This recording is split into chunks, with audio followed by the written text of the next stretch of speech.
자, 오늘 여러분들과 함께 읽은 로마서 5장 1절에서 11절까지 말씀을 통해 하나님과 화평을 누리자, 이러한 제목으로 은혜를 나누고자 합니다.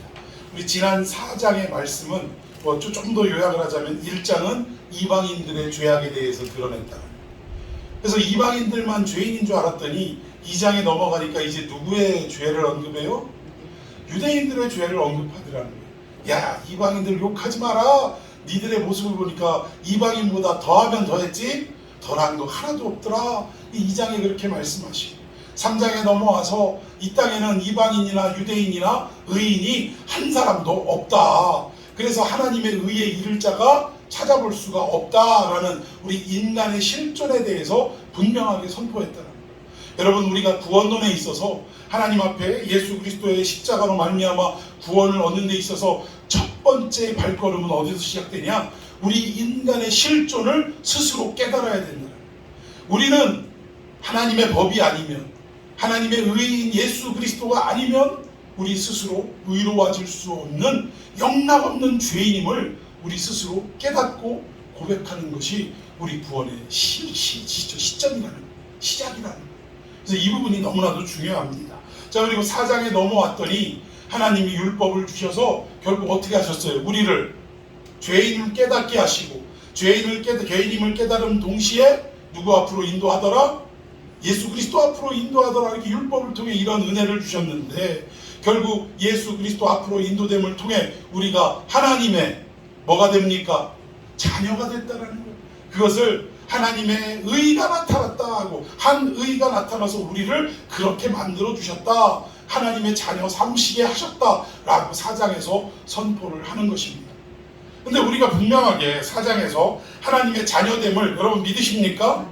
분명히 우리의 신분은 어떻게 된 거예요? 하나님의 자녀가 된 줄로 믿습니다. 근데 문제는 하나님의 자녀가 되었다, 의로워졌다, 이 얘기를 신학적 용어로 뭐라고 하냐면 의롭다 칭했다라고 해서 뭐라고 그래요? 칭의라고 얘기를 합니다. 우리가 칭의라는 것은 법정 용어를 말하는 거예요. 판사가 선언하는 것을 말하는 겁니다. 이제 너는 죄인이 아니라 뭐라는 거예요? 의인이다 라고 이 법정에서 판결하는 법정 용어인데, 왜 이 선언이 이루어졌냐? 예수 그리스도의 희생으로 말미암아, 그 피로 말미암아 우리가 죄 가운데, 우리 스스로 해결할 수 없는 죄 가운데 그 의인이 우리를 대신하여 피 흘려 주심으로 말미암아 우리가 뭐가 된 거예요? 의인이 되었다 이거예요. 그래서 칭의, 하나님의 자녀가 되었다라고 선언을 하시긴 하셨는데, 문제는 우리가 신분은 하나님의 자녀가 된 걸 여러분 믿는다고 했는데 맞습니까? 예. 그런데 문제는 우리가 하나님의 자녀 된 것과 하나님의 자녀답게 살아가는 것과는 차이가 있어요, 없어요? 차이가 있다는 거예요. 사람으로 말해도 사람이 결국 부부를 통해 자식이 태어났어요. 태어나면 이게 뭐예요? 신분이 무슨 새끼요 이거? 사람 새끼 아닙니까? 그런데 사람답게 성장해 간다라는 것은 또 다른 문제라 이거예요.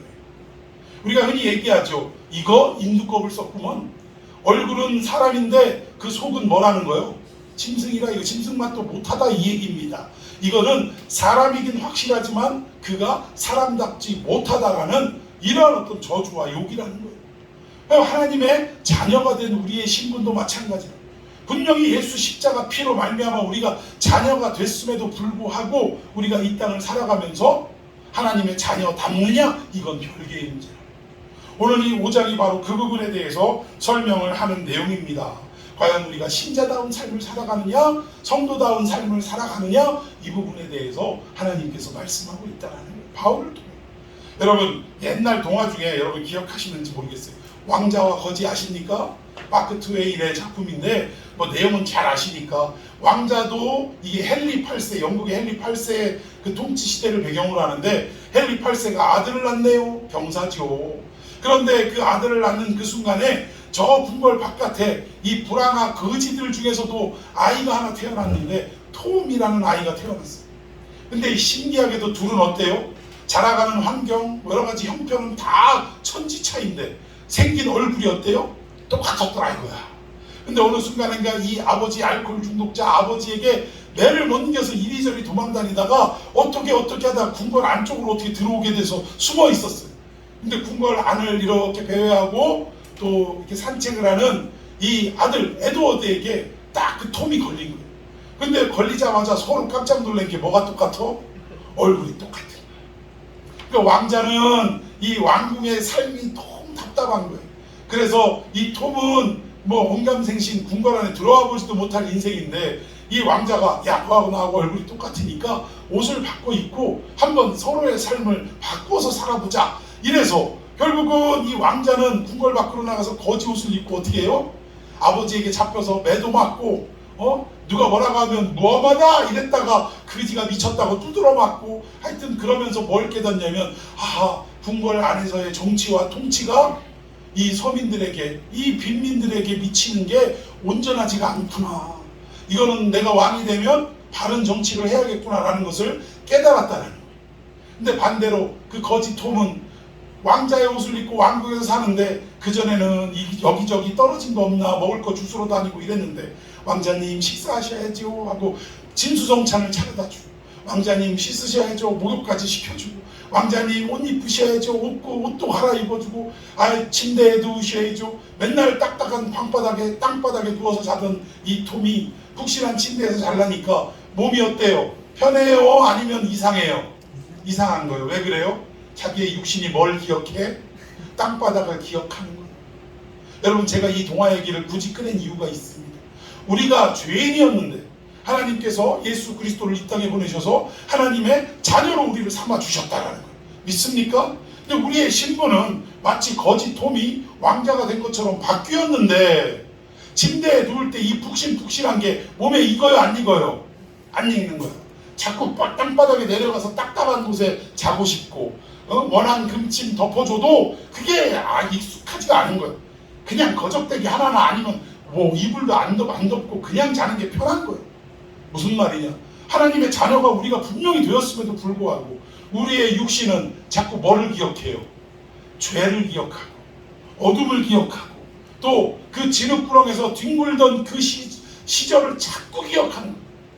하나님의 거룩한 자녀가 되었음에도 아직 우리 속에는 시간만 나고 물질만 허락되고 틈만 주어지면 어떡하려고 해요? 죄를 지으려고 해요. 우리 옛말에 배부르고 등 따시면 뭐 한대요? 못된 생각한다고 그러잖아요. 우리 성도들도 하나님이 고난으로 우리를 인도하시지 않으면 우리가 필요하고 하나님 주십시오라고 간구하는 모든 것들을 한꺼번에 다 주시면 돈 필요하니? 하고 그냥 적당히 주시는 것도 아니고 우선 수백억 수천억을 갖다가 그냥 한 번에 주시고 또 우리의 삶을 평안이 아니죠. 편안한 삶으로 그냥 다 베풀어 주시면 우리는 마치 다윗이 낮잠을 자고 전쟁터도 안 나가고 낮잠을 자다가 낮잠 깨서 궁궐 옥상에 이리저리 돌아다니다가 시선이 어디에 꽂혔어요? 정결 예식을 하는 그 여인들이 정결 예식을 하는 그곳으로 시선이 꽂혔다는. 여러분 생각해 보세요. 이 나라를 통치하는 다윗이 궁궐 안에 있는, 즉 우리식으로 얘기하면 사대문 안에 뭐가 어디에 있고 이걸 몰랐겠습니까? 안 거예요. 알면서 안다고 하면 그쪽으로 시선을 돌려야 됩니까? 안 됩니까? 안 돼야죠. 그런데 알면서 어떻게 한 거예요? 배부르고 등 따시니까 그 시선이 어디로 간 거예요?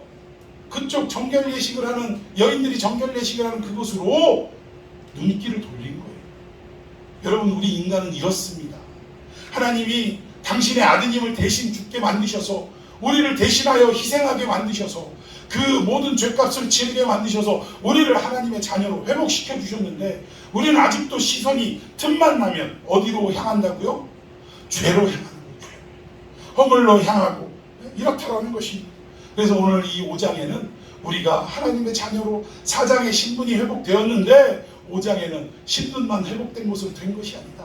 어떻게 하나님의 자녀답게 살아가야 하느냐? 이 부분을 설명하고 있다라는 것입니다. 자, 우리 본문 1절 말씀 다 같이 읽어보겠습니다. 시작. 그러므로 우리가 믿음으로 의롭다 하심을 받았으니 우리 주 예수 그리스도로 말미암아 하나님과 화평을 누린다. 아멘. 여기 보니까 우리가 무엇으로 의롭다 하심을 받았대요?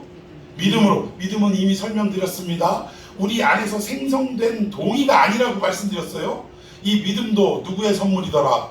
하나님의 선물이더라. 그러니까 하나님이 외부에서부터 우리가 믿게끔 어떤 동력을 부여해 주셔서 우리가 우리 입술을 통해 생각을 통해 믿습니다라고 고백했을 뿐이지, 결국 아브라함의 삶을 들여서 설명드렸잖아요.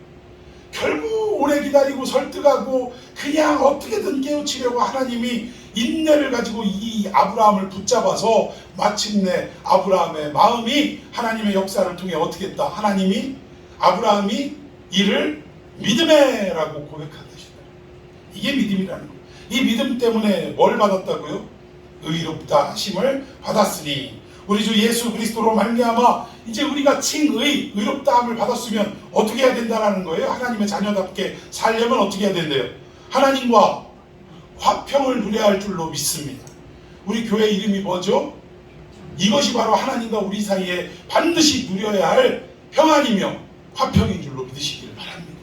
우리 교회에 오면 이 부분이 다 회복이 돼야 돼요. 어디 보니까 교회 이름이 길기도 하더라고요. 신분이 회복되는 교회. 길어. 그래가지고 이게 아니 뭐 의미는 알겠는데 뭐 이렇게 길게 그려서 했을까? 한과 동시에 제가 생각한 건 뭐냐면, 우리가 신분이 회복되는 것도 중요합니다. 우리가 구원받는 데는 신분이 회복되는 데서 시작이 되니까. 그런데 신분만 회복이 되는 것으로 끝날 것이 아니라 신분이 바뀌었다면 바뀐 신분답게 살아가는 것이 더 중요하다. 그러려면 어떻게 하냐? 하나님과 뭐를 누려야 된다? 화평을 누려야 한다. 여기 화평 하니까 헬라어로는 에이레네, 그리고 히브리어로는 우리가 인사하는 샬롬이 같은 의미예요. 근데 보면 뜻이 화평, 평화, 안식, 고요, 이러한 의미를 가지고 있다라는 것입니다. 그래서 예수님이 이 땅에 오신 이유가 뭐예요? 뭘 주시기 위해 오셨어요? 그렇죠. 화평을. 내가 이 땅에 화평을 내린다. 평안을 내린다. 내가 주는 평안은 어떤 평안이래요? 세상이 주는 것 같지 않은 평안이다. 예수님이 말씀하셨어요. 요한복음 14장 27절에 평안을 끼치노니 곧 나의 평안을 너희에게 주노라 하면서, 이 평안은 세상에서 얻을 수 있는 평안과는 천지 차이가 있어요. 도저히 세상에서는 이런 평안 얻을 수 없다. 그래서 너희들 마음에 근심도 하지 말고 두려움도 없애라 라고 분명하게 우리에게 말씀해 주셨다는 거예요. 여러분 마음이 두렵습니까? 여러분 마음에 근심이 있습니까? 왜 그러느냐? 아직도 예수 그리스도가 이 땅에 오셔서 우리에게 주신 평안이, 그 참된 화평이 작용이 되고 있지 않기 때문입니다. 아직도 우리가 그 평안에 대해서 받아들이지 않고 믿지 못하기 때문에 우리 마음에 근심과 걱정과 두려움으로 가득 차게 되더라는 것입니다. 여러분, 오늘 이 평안이 여러분에게 임해서 여러분의 삶을 힘들게 만들고 두렵게 만드는 모든 것들 앞에서도 여러분 담대해지시고 평안해지시는 축복이 있기를 예수님의 이름으로 축원해 드리겠습니다. 우리 주님이 바로 이 평안을 주시기 오셨다는 거예요. 여러분, 세상이 주는 것 같지 않은 평안이라는 말은 무슨 말이냐?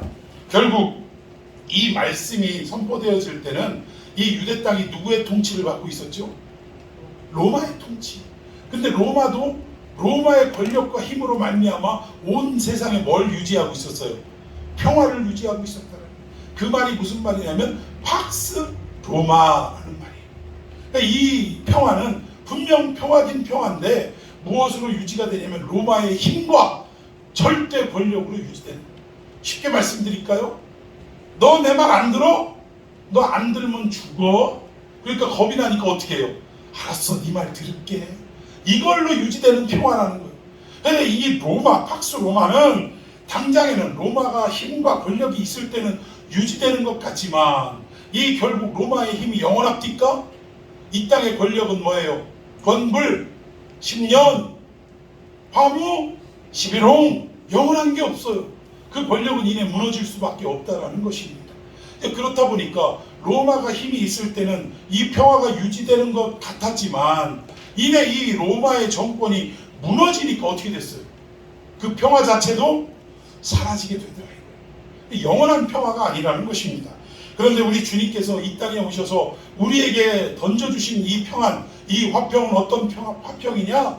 당신이 스스로 우리를 대신해서 영원한 죄와 어둠 가운데 허물 가운데 있는 우리들을 모든 죄값을 짊어지시고 십자가에 희생하심으로 말미암아 우리의 모든 죄값과 허물과 어둠을 다 단번에 어떻게 하신 거예요? 제거해 주셨다는 거예요. 여러분, 우리가 다 이루었다라는 테텔레스타이 이 말이 시장에서 통용되는 말이라고 그랬죠. 우리 물건 사면 뭐 받아요? 돈 주면 뭐 받아? 영수증 받잖아요. 영수증. 다 이루었다가 바로 그 영수증이에요. 당신하고 나 사이의 거래가 완료되었다라는 영수증이라는 거예요. 예수님이 마지막 십자가에서 다 이루었다라는 말씀은 인간의 모든 죄를 내가 짊어지고 그 죄값을 다 어떻게 했다라는 거예요. 지불했다. 그리고 영수증을 어떻게 했다는 거예요. 끊었다 이 얘기예요. 영수증 받았다. 영수증 받은 사람 앞에 또 다시 청구할 수 있어요, 없어요? 없는 겁니다. 그러니까 우리의 죄는 과거, 현재, 미래의 모든 죄가 어떻게 된 거예요? 십자가에서 다 해결이 된 줄로 믿으시기를 바랍니다. 그러나 그럼에도 불구하고 우리가 죄를 지어요, 안 지어요? 죄를 짓잖아. 구원파는 이제는 해결했으니까 우리가 짓는 죄는 더 이상 죄가 아니다 그러는데 아닙니다. 죄는 분명한 죄입니다. 그러나 예전에는 우리가 죄를 지으면 그 죄값을 치를 또 다른 짐승을 희생시켜서 이걸 해결해 왔지만 예수님이 단번에 희생제물이 되어주심으로 이제 우리가 추가로 되어지는 죄는 어떻게 하신 거예요? 누구의 이름으로? 그 예수님의 이름으로 하나님 앞에 담대히 성소 안으로 들어가서 그 지성소를 말하는 거예요. 지성소 안에 들어가서 우리의 죄를 해결받을 수 있는 길이 열리게 되었다 이거예요. 그러면 우리는 어떻게 되는 거예요? 죄 지을 때마다 뭐가 필요한 거예요? 회개가 필요한 거예요. 회개. 그래서 회개는 언제까지? 주님 다시 오시는 그날까지 회개가 이루어져야 될 줄로 믿습니다. 이 부분을 우리가 잘 이해를 해야 된다는 거예요. 결국 예수님은 그렇게 주신 화평이며 평안인데 이 평안은 잠시 있다 힘이 없어지면 사라지는 게 아니라 영원한 평안인 줄로, 영원한 화평인 줄로 믿으시기를 바랍니다. 그래서 이 세상의 힘과 권력으로 유지되는 화평과는 다른 것이다 라고 오늘 요한복음 14장 27절에 말씀하고 있는 거예요. 그래서 우리 보고 이 화평을 어떻게 하래요? 누리자. 제목이 화평을 어떻게 하라? 누리자. 아직도 화평을 누리시지 못하는 우리의 인생들을 향해 다시금 바울의 입술을 통해, 바울의 필체를 통해 어떻게 하신 거예요? 우리에게 그 메시지를 선포하고 계신 줄로 믿으시기를 바랍니다. 이 화평을 오늘 어떻게 해봤어요? 회복해야 되겠어요? 안 해야 되겠어요? 회복해야 된다니까요. 아직도 근심과 두려움과 걱정에 사로잡혀 있습니까? 오늘 이 말씀을 통해 모든 걱정, 근심 해결되는 이 시간이 되기를 예수님의 이름으로 축원해 드리겠습니다. 자, 우리 2절 말씀 읽어봅시다. 시작. 또한 그로 말미암아 우리가 믿음으로 수 있는 이 은혜에 들어감을 얻으시며 하나님의 영광을 바라고 즐거워합니다. 아멘. 지금 이 예수 그리스도로 말미암아 우리가 믿음으로 서 있다 했는데 누구 앞에 서 있는 걸 얘기해요? 하나님 앞에 서 있는 걸 얘기합니다. 여기 서 있다라는 이 단어는 어떤 의미를 가지고 있냐면 아무 데서나 서 있는 게 아니라 왕 앞에 뒤에서 들이밀어져서 지금 서 있는 상태를 말하는 거예요. 우리가 우리 스스로 왕 대신 하나님 앞에 담대히 걸어갈 수 있는 길이, 방법이 있었어요? 없었어요? 없었어요. 근데 누가 지금 등 떠미신 거예요? 예수 그리스도가 십자가에 죽으심으로 말미암아 우리를 등 떠밀어서 누구 앞에? 하나님 앞에. 왕 대신 하나님 앞에 우리가 서 있을 수 있도록 세워주셨다 이 얘기입니다. 자, 그리고 은혜에 들어감을 얻었다라고 얘기했는데 여기 은혜에 들어갔다라는 말은 어디 앞으로 들어가느냐? 왕실 용어로 왕을 아련하기 위해 들어가는 걸 말하는 거예요. 지금 왕이 계시는 그 궁궐 가장 중요한 그 중심부로 지금 바깥에서 어떻게 하는 거예요?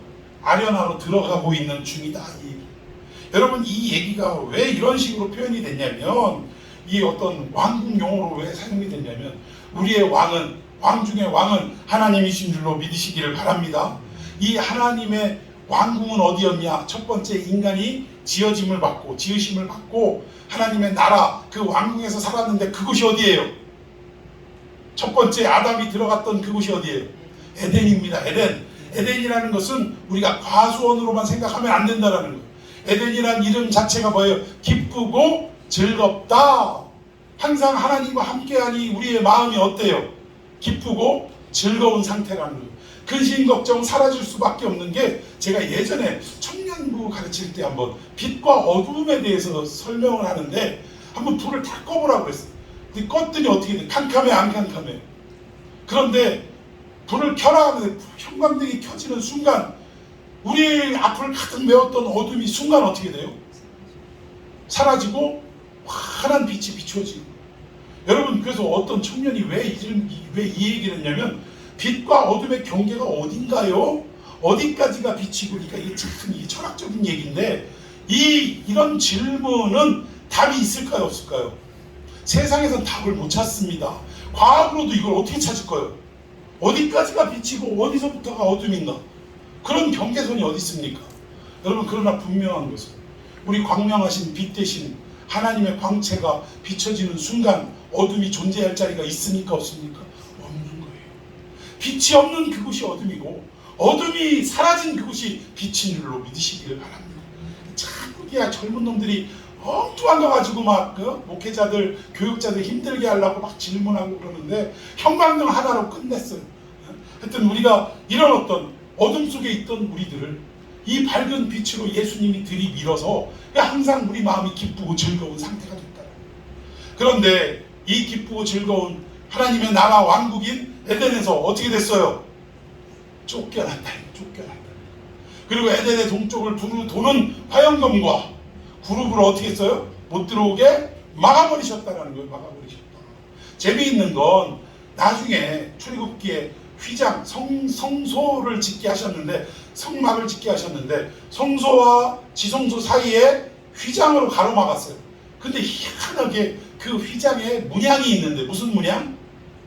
그룹들로, 날개를 연한 그룹들로, 그룹은 천사를 말합니다. 천사들로 이렇게 있었어요. 에덴 동산에 쫓겨나고 나서 뭘로 두루 막았다고요? 두루 도는 화영금과 그룹으로 막았다. 이 그룹에 대한 이야기가 사실은 그룹은 히브리어로 케루빔이라고 합니다. 케투빔이라고 하는데 이거를 한자로 돌려가지고 한글로 말하자니까 그룹이라고 하는 거예요. 근데 저쪽 이만희 씨는 그 일당들은 이걸 갖다가 자기들이 목사들 다 모아놓고 강연을 한다고 그 에덴 얘기를 하면서 그룹을 하면서 그룹을 또 장난치 간다고 영어로만 안 했어도 꼬투리 안 잡히는데 GROUP 딱 해가지고 그룹 하니까 목사님 중에 잠깐만요. 그 그룹이 우리 그룹 사운드 할 때 그 모임 얘기할 때 그룹을 말합니까? 맞대요. 그러니까 목사님이 야 아버씨야 이거 주일학교도 아닙니다 이건 하면서 이 그룹은 당신이 말하는 영어의 그룹이 아니라 케투빔을 말합니다. 천사를 말하는 거예요. 이렇게 얘기하니까 이 신천지가 할 얘기가 있어요, 없어요? 없어. 강의하러 왔다가 지들이 옳다고 강의하러 왔다가 얼굴 빨개지고 할 말도 없고 그 뒤로 어떻게 강의가 중단이 돼버리고 도망가 버려요. 참 웃기는 거예요. 그러니까 이렇게 두루 도는 그 화영검과 그룹으로 막았는데 성소와 지성소의 사이의 휘장의 문양이 그룹으로 가로막혀요. 이것은 지성소가 뭐라는 의미예요? 바로 우리가 낙원을 빼앗겼던 그 자리, 에덴을 말하는 그것이 하나님이 계신 곳이고 하나님의 왕국이며 하나님의 나라를 이야기하는 것입니다. 성소와 지성소의 의미가 그런 의미가 포함이 되어 있다는 거예요. 그런데 이 지성소 안으로 우리가 담대하게 들어갈 수 있는 은혜를 입었다. 누구로 말미암아? 예수 십자가로 말미암아 하나님 앞으로 서 있을 수 있고 또 하나님 배로 아련하러 들어갈 수 있는 길을 열어주셨다. 이것이 2절의 의미예요. 이 부분을 우리가 잘 깨달아야 할 줄로 믿습니다. 시간 관계상 창세기 3장 설명으로 다 드렸기 때문에 에덴에서 쫓겨나는 그 상황을 생략을 하도록 하겠습니다. 여기서도 그 사람을 어떻게 하셨대요? 쫓아내셨대요. 하나님 나라 왕국에서 쫓아내셨다라고 분명히 설명하고 있습니다. 자, 우리 2절 한번 더 읽어봅시다. 시작. 또한 그로 말미암아 우리가 믿음으로써 있는 이 은혜에 들어감을 얻었으며 하나님의 영광을 바라고 즐거워하느니라. 아멘. 그동안 우리가 쫓겨나서 이곳이 길인가 저기가 길인가 이거 무슨 광고에 있는 것 같은데 여기가 길인가 저기가 길인가 무슨 백두산 무슨 물선전인가 하여튼 갑자기 떠올라서 말씀드리는데 우리 인생이 그래요. 우리가 하나님께로 돌아갈 수 있는 길이 여기가 길인가 저기가 길인가 백날을 찾아봐도 길을 찾을 수 있습니까 없습니까? 없는. 왜? 그 길은 유일하게 누구뿐이기 때문에 예수 그리스도 한 분뿐이기 때문에 예수 그리스도가 아닌 모든 길은 다 뭐예요? 길이 아닌 거예요. 그래서 우리가 여기가 저길가를 헤매이고 유리하고 방황하는 나그네 인생을 살고 있다는 것입니다. 우리 인간들이, 예수 없는 인간들은 다 뭐라는 거예요? 나그네라 이거예요. 왜 나그네냐? 정처 없으니까. 목적지가 분명하지가 않으니까. 그러니까 하나님의 나라로, 왕국으로 우리가 들어가야 되는데 그 길을 모르니 여기저기를 헤매니까 우리가 영적으로 다 뭐냐? 나그네라 이. 그 나그네에게 길 안내를 하시고 내가 바로 길이다라고 그 길로 가게 하신 분이 누구냐? 예수 그리스도라는 사실입니다. 이제는 우리가 왕 앞에 담대하게 들어갈 수 있는 능력도 없었어요. 지금 영국 여왕, 왕들이 지금 우리 지구촌에 몇 남아있지 않습니다. 다 대통령이나 아니면은 내각 책임제로 이렇게 운영이 되는데, 일본이나 영국이나 또 어디 있죠? 스웨덴인가요? 몇 군데 없습니다. 덴마크도 왕제이죠. 태국도 왕이네요. 왕이 정치는 하지 않지만 어쨌든 왕이 있습니다. 하여튼 몇 군데 왕 제도가 있는 이곳이 있는데, 왕 만나고 싶다고, 아유 나 오늘 심심하고 할 일도 없는데 왕이나 좀 만나야겠네 하고 궁궐에 간다고 왕 만날 수 있어요, 없어요? 못 만나는 거예요. 못 만나는 거. 우리도 예전에 얼마 전까지만 해도 청와대 막 들어갈 수 있었어요, 없었어요? 없었습니다. 일부 개방은 했지만 청와대를 관람하려면 우리의 신분을 다 통보를 해주고 문제가 있는지 없는지를 다 보안 검사를 해서 문제가 없으면 들어가도록 했던 거예요. 그래서 일부만 들어갔지만, 아니 청와대 들어갔다고 대통령 집무하거나 또 영부인이 집무실이 별도로 어마어마하게 있던데 거기 막 들어갈 수 있어요, 없어요? 아무나 못 들어가는 거예요. 그런데 예수님 때문에 이제는 하나님의 영광을 바라고 우리가 어떻게 하게 됐다는 거예요? 즐거워하게 되었다는 거예요. 아무 때나 하나님을 만나볼 수 있게 되었다 이거예요. 왕을 아련할 수 있게 되었다. 여러분, 왕을 아련하는 방법이 여러 가지가 있는데 대표적으로 뭐가 있겠어요? 우리 왕 대신 하나님을 만나려면 대표적으로 뭐 어떻게 하면 만나요? 기도하면 만나는 거예요. 기도하면. 근데 여러분들 인생에 하나님 별로 만나고 싶지 않죠? 하나님 만날 일이 별로 없죠? 하나님 만나고 싶고, 아니 어제 만났는데 오늘 또 만나고 싶고, 방금 만났는데 또 만나고 싶고. 아유, 연애할 때 한번 생각해봐. 하루 종일 붙어 있었어. 카페 가서 차 마시고 영화 가고 밥 먹고 저녁 어둑어둑해질 때까지 손 붙들고 옆에서 계속 있었는데 막상 헤어지려고 하니까 어때요? 또 보고 싶어요? 안 보고 싶어요? 그러니까 뭐 내가 데려다 줄게, 아니 이번에는 내가 데려다 줄게, 밤새도록 왔다 갔다 하다가 결국 어떻게 되는 거예요? 몸이 지치니까 안 되겠다, 우리 어떡하지? 결혼하자. 그렇게 결혼하는 겁니다. 근데 우리가 하나님과 우리 사이가 신부와 신랑 관계라고 할 때, 우리가 하나님을 향한 마음은 어때야 되냐? 방금 신랑하고 같이 있었는데 잠깐 나왔는데도 또 누가 보고 싶어야 돼? 신랑이 또 보고 싶어야 되는 거야. 예배를 통해, 기도를 통해, 찬양을 통해, 여러 가지 우리 신랑을 만날 수 있는 이 채널을 통해 우리는 어떻게 해야 돼? 계속적으로, 반복적으로, 습관적으로 우리는 만나야 될 줄로 믿습니다. 여기 하나님의 영광을 바라고 즐거워한다라고 얘기하는데, 여기 즐거워한다라는 말이 어떤 의미냐? 똑같은 단어가 있어요. 자랑한다라는 말과 동의어입니다. 그러니까 우리가 하나님의 영광을 바라보며 어떻게 한다는 거예요? 우리를 구원하신 그 하나님의 은혜를 어떻게 한다? 자랑한다. 여기 즐거워하느니라, 자랑하느니라. 여러분들 자랑하고 계세요? 예수 십자가 피로 우리가 구원을 받았는데 그 구원받은 우리의 상황을 지금 하나님의 영광을 바라보며 지금 가는 데마다 자랑하고 계십니까? 예?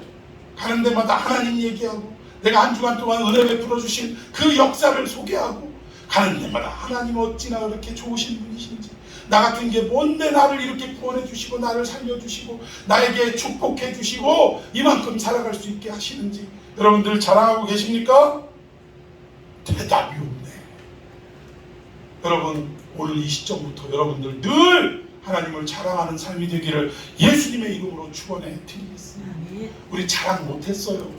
하나님을 알아야 자랑을 하지. 근데 누구 때문에? 예수님이 십자가에 죽으심으로, 피 흘려 주심으로 우리를 하나님의 자녀 만들어 주셔서 이제는 어떻게 한다? 하나님을 우리가 자랑할 수 있는 그러한 상황으로 바꾸어 주셨다라는 것입니다. 그리고 우리 인생의 목적지는 어디냐? 하나님의 어디를 바란다? 영광을 바란다. 영광의 그 자리, 하나님께 온전히 영광 드리는 그 자리가 우리 인생의 참된 목적지인 줄로 믿으시기를 바랍니다. 여러분, 이 참된 목적지를 바라보며 우리가 늘 자랑하며 살아가야 한다는 거예요. 여러분들이 믿음으로 저 하늘나라를 바라보면서 이 자랑할 수 있는 삶이 첫 번째가 되어야 되고, 두 번째는 어떤 게 자랑이 어떤 의미를 가지고 있냐? 3절 봅시다. 4절까지 시작. 다만 이뿐 아니라 우리가 환난 중에도 즐거워하나니 이는 환난은 인내를, 인내는 연단은 소망을 이루는 줄 아미로라. 아멘. 이게 두 번째 하나님께 영광 돌리는 자랑인데, 이게 뭐냐면 처음이 뭐예요? 환난 중에도 어떻게 한대요? 즐거워하네. 도대체 환난이 뭔가? 이 헬라어로 봤더니 들립시스라고 하는데 짓누름, 압박 이거예요. 여러분, 공장 프레스 이렇게 막 압착하는 거 알죠? 또 우리 좀 주부들이 알기 쉽게 하려면 두부 콩 갈아가지고 거기다 한 숟 뿌리고, 그리고 나서 뭘로 해야 돼요? 무거운 맷돌이나 이런 걸로 눌러야 돼, 안 눌러야 돼요? 그럼 우리는 맛있는 두부 먹으려고 누르지만, 눌리는 두부 입장에서 생각하면 이거 환난이에요, 아니에요? 자기를 찌그러뜨리는 거예요. 얼마나 아프겠어요? 얼마나 고난이겠습니까? 이게 바로 환난이라는 거예요. 세상에 그 여러 가지의 모든 것들은 결국은 우리의 삶을 어떻게 하냐? 무너뜨리고, 또 우리를 보세요. 무너뜨리고 우리를 힘들게 만드는 모든 짓누름과 압박의 역사라는 거예요. 우리가 예수 그리스도의 이름대로, 그 명령대로 살아가려고 하지 않으면 세상으로부터 우리가 압박받아야 안 받아요? 안 받아요. 왜? 초록은 동색이라 해갖고 우리를 환영합니다. 근데 우리가 예수 그리스도의 뜻대로 살아가려고 하는 그 순간부터 세상은 우리를 압박하고 짓누르고 우리를 힘들게 하는 거예요. 이 환난이, 근데도 이 환난 속에 있을 때 우리의 자세는 어때야 돼요? 아이고 죽겠네. 언제 이 환난이 끝나나? 하나님은 이걸 보고 계시나 안 보고 계시나? 너무하시네. 이러면서 있어야 될 자세가 아니라 어떡하라고요? 즐거워해야 돼요. 왜 즐거워해야 되는지는 이따가 좀 설명을 드리고요. 두 번째, 환난이 어디로? 인내로 우리를 이어지게 만든다는. 이게 인내하면 무슨 뜻인가? 휘퍼모네 해가지고 확고함, 불변성, 충실 이런 뜻을 가지고 있대요. 우리는 인내하면 오래 참는다 이런 의미로 생각하는데, 결국 환난으로 우리를 짓누르고 그 안에서 우리가 즐거워하는 삶을 살다 보면 우리에게 인내가 생기는데, 이 인내의 의미가 뭐냐면 하나님에 대한 확고함, 믿습니까? 말씀을 믿는 불변성, 이것으로 우리가 가득 차게 된다. 흔들리지 않는다 이 얘기입니다. 그리고 이 인내로 통해 결국 연단을 또 만나게 되는데, 이 연단이 무엇이냐? 우리는 아이고 힘들고 괴로운 나날들이 끊임없이 이루어지면 이게 뭐래요? 연단이래요. 근데 우리 헬라어의 연단, 도키메라고 하는데 입증된, 증명된, 굽어지지 않는 태도, 우리가 하나님을 향한 믿음이 입증된 상태를 말하는 거예요. 저 사람 믿음을 내가 칭찬한다, 인정한다, 하나님의 인정을 받는 상태가 연단이라 이겁니다. 그 연단 속에서도 우리의 믿음이 이렇게 구부러지지 않는 것을 말하는 거예요. 조금만 힘들면 니네 교회를 떠나버리고 하나님 없나 봐, 내 기도 안 들으시나 봐, 별 오만 생각과 말을 다 하면서 그렇게 믿음이 구부러지고 꺾어지는 게 아니라 결국 연단을 통해 어떻게 돼요? 하나님께 우리의 믿음이 증명되는 걸 말하고 결코 구부러지지 않는 것을 말하는 것입니다. 여러분, 이러한 상황이 여러분 앞에 계속적으로 이어지는 역사가 있기를 축원해 드리겠습니다. 여러분, 결국 환난과 인내와 연단을 통해서 우리 주님이 기대하시는 바가 있어요. 그게 뭐냐? 첫 번째는 땅끝까지 주의 백성들이 빨리 돌아올 수 있는 시간을 주십니다. 누구를 통해? 이 환난과 인내와 연단을 통해 훈련받은 우리들을 통해, 증인되는 삶을 통해 그들이 돌아오기를 기다리고 계십니다. 그래서 우리의 모든 삶의 초점은 어디에 맞춰져야 되냐? 선교, 전도에 맞춰져 있어요. 말씀을 증거해서 깨닫게 돼서 예수의 다시 오심, 재림의 순간이 속히 임하도록 우리는 그렇게 해야 될, 어떻게 보면 사명이 있는 줄로 믿습니다. 그리고 두 번째는 뭐냐? 전에도 이거 말씀드린 거예요. 두 번째, 하나님이 이러한 어떤 시간을 통해 훈련하고 오래 기다리시는 이유는 우리가 지금 딱 이 재림이 임박했을 때, 찾아왔을 때 우리의 형편을 우리 스스로 봐도 부끄러워요, 안 부끄러워요? 구원은 바꿨지. 왜? 예수 믿고 평생 살았으니. 구원은 바꿨지. 근데 그 구원 중에 영광 중에 구원이 있고 부끄러운 구원이 있을 거 아니에요. 우리가 부끄러운 구원, 왜 신부가 세마포를 입고 단장하고 그 잔치집에 들어가야 되는데 옷이 없는 사람들 있었어요, 없었어요? 아유 부끄러워라. 그런 사람들을 우리가 되지 않게 하기 위해서 주님은 우리를 기다려 주시더라고요. 재림이 오래된다고 어떤 분들 그 얘기하잖아요. 나 어렸을 때도 재림 하더니 내 나이가 지금 80이 다 되는데 아직도 똑같은 얘기하고 있더라. 그거 왜 그래요? 그 권사님 불쌍해서 예수님이 기다려 주시는 거예요. 빨리 이 부끄러운 구원에서 벗어나게 해달라. 빨리 세마포 입게 해달라. 단장하게 해달라. 그럼 믿습니까? 이 하나님의 은혜라는 거예요. 재림이 속히 임하지 않는 것도 우리를 위하신 하나님의 은혜인 줄로 믿으시기를 바랍니다. 자, 여기 3절에 보니까 다만 이뿐 아니라 우리가 환난 중에도 즐거워하나니 이는 환난은 연단을 이렇게 얘기하고 있는데 어떻게 환난 속에서 즐거워할 수 있겠느냐 이거예요. 우리가 생각하기에 환난 중에 즐거워하라 하면 남 얘기니까 그렇게 얘기하지 하고 안 받아들이는 게 대다수라는 거예요. 내 형편에 처해봐. 웃음이 나오나 즐거움이 생기나 다들 이렇게 말씀도 거부하게 되더라는 것입니다. 그런데 여기에 즐거워한다라는 의미는 그냥 깔깔거리고 즐거워한다라는 의미를 뛰어넘어서 가장 중요한 게 무엇인지를 깨닫게 한다 이 뜻이에요. 여러분 환난, 예를 들어서 집에 불이 났다고 생각해 봅시다. 환난이에요, 아니에요? 근데 그 환난을 통해 제일 중요한 게 뭔지가 드러나요. 왜? 그 불 가운데 끌어안고 나오는 게 제일 중요한 거거든. 근데 여러분들 손에, 여러분들 품에 어디 금송아지, 금두꺼비 이런 게 늘려져 있으면 그럼 여러분들의 인생은 뭐가 제일 중요하다는 거예요? 물질이 제일 중요하다는 반증이에요. 그러면 여러분들 뭘 갖고 나와야 돼요? 이제 우리는 뭐 나이도 있고 하니까 좀 멀은 얘기 같기도 하지만 이제 뭐 어린 아이들 있고 막 이런 가정이라면 아빠는, 엄마는 제일 먼저 뭘 안고 나와야 돼? 애들 안고 나와야죠. 금두꺼비며, 송아지며 이런 것도 중요하겠지만 제일 중요한 거 뭐예요? 생명이 중요한 줄로 믿습니다. 꼭 내 새끼가 아니더라도 생명을 살리는 걸 먼저 해야 돼. 내 물질 챙기자고 옆에서 죽어가는데 그거 바라보고 그 사람 모른 척하고 나오면 그거 안 된다 이 얘기입니다. 생명을 가장 중요히 여겨야 된다는 거예요. 환난은 우리에게 뭘 주느냐? 이 들립시스라는 환난은 우리를 짓누르고 압박한다. 결국 경상도 말로 하면 뭐예요? 확 뽀사핀다 이거예요. 환난은 우리를 뽀사핀다니까. 근데 그 뽀사핀 중에서도 우리는 가장 우리에게 중요한 것이 무엇인지를 깨닫게 하는 유익이 있다 이겁니다. 아멘. 여러분 이것을 오늘 찾아 돌아가는 이 시간이 되기를 예수님의 이름으로 축원해 드리겠습니다. 이게 인내도 마찬가지라는 거예요. 확고한 불변성 이걸 말하는 거예요. 흔들리지 않는 걸 말합니다. 그리고 마지막 연단은 뭐냐? 굽어지지 않는 태도를 말한다는 거예요.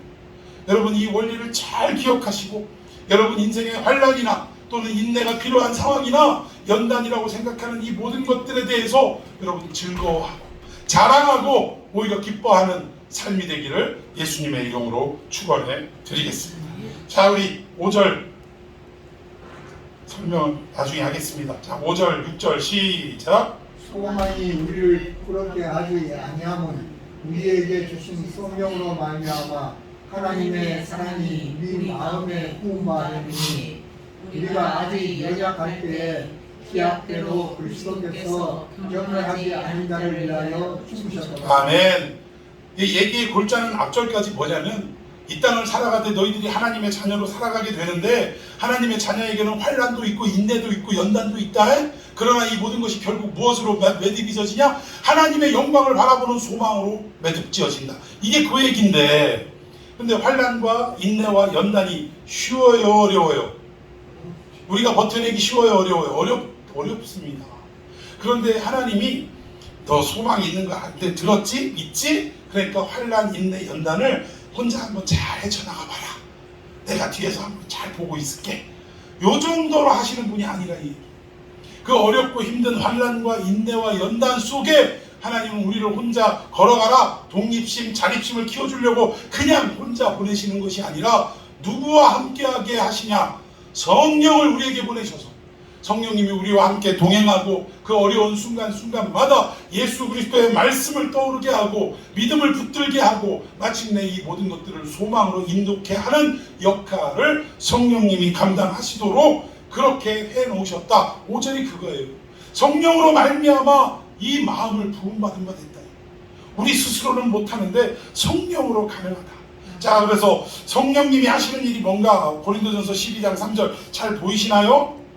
한번 읽어봅시다. 시작. 그러므로 내가 너희에게 알리노니 하나님의 이름으로 말하는 자는 누구든지 예수를 저주할 자라 하지 아니하고 또 성령으로 아니하고는 누구든지 예수를 주시라 할 수 없느니라. 성령님이 오셔서 우리에게 하시는 역할이 두 가지가 있네요.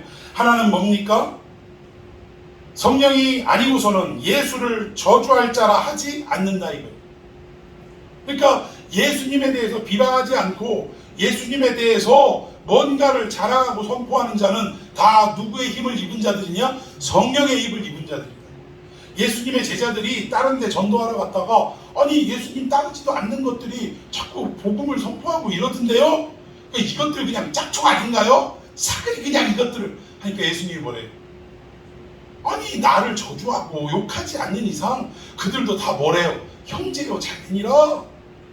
왜 그렇습니까? 성령님이 역사하시기 때문에 예수에 대해서 자랑하고 증거할 수 있고 예수님의 말씀을 선포할 수 있는 거지 성령이 아니고서는 이게 불가능하다. 그러니까 우리가 예수님을 나의 구주시라라고 인정하는 고백하는 행위조차도 내가 어떤 지각적으로 동의가 일어나서 이게 하는 게 아니라 내 마음속에 뭐가 역사해서 성령의 역사에서 그렇게 믿고 고백하게 만드시더라라는 것입니다. 여러분 오늘 이 성령의 역사를 통해 우리가 환난과 인내와 연단 속에서도 기뻐하고 즐거워하며 주님만을 바라보는 삶이 되는 것, 이것이 바로 하나님의 자녀다운 삶이라고 말씀하고 있는데, 그렇다면 이 땅에는 어떤 부류의 사람들이 있냐? 딱 두 부류의 사람이 있다. 하나는 뭡니까? 성령님을 의지하고 사는 사람이 있고, 또 하나는 뭐겠어요? 성령과 상관없이 누구를 의지해? 자기 자신을 의지하거나 세상을 의지하는 사람이 있다는 것입니다.